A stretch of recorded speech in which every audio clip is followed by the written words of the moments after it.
Юго-западное побережье Турции. Конец декабря. Акватория острова Кекова.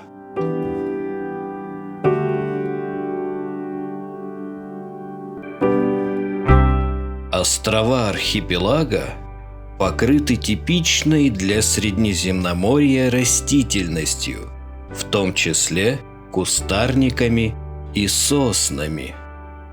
Чтобы сохранить уникальные археологические природные ресурсы, акватория и остров находятся под охраной государства.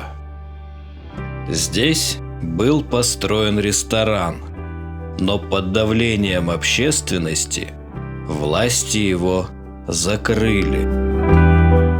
В кристально чистых водах можно встретить разнообразные виды морских обитателей, таких как экзотические рыбы, морские черепахи и иногда даже дельфинов.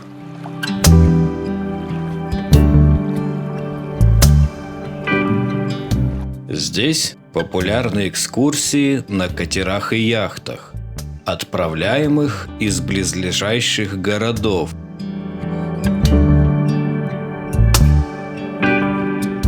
В районе острова проводились подводные исследования французским океанографом Жак-Ивом Кусто с борта легендарной «Калипсо». Здесь он обнаружил на дне древнее судно 1300 года нашей эры. Развалины одного из древних храмов.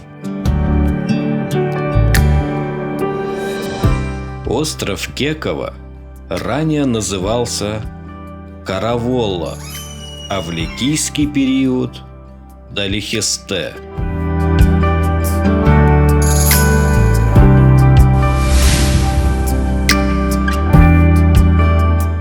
Это то, что осталось от ликийской сторожевой башни, выполнявшей также функцию маяка.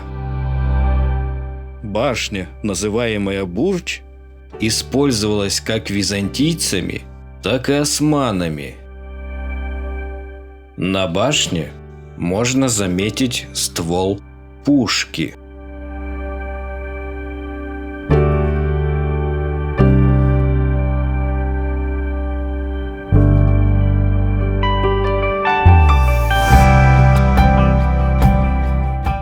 В наше время в акватории были найдены различные археологические артефакты, такие как амфоры, руины зданий, мозаики и древние монеты.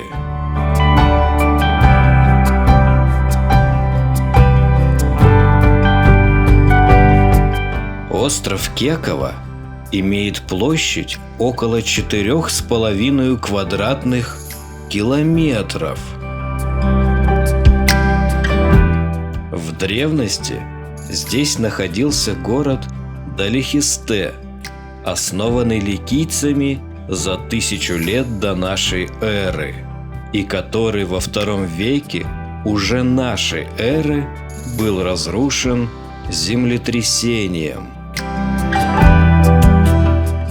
Большая часть города ушла вместе с островом под воду, и теперь руины можно увидеть как над, так и под водой.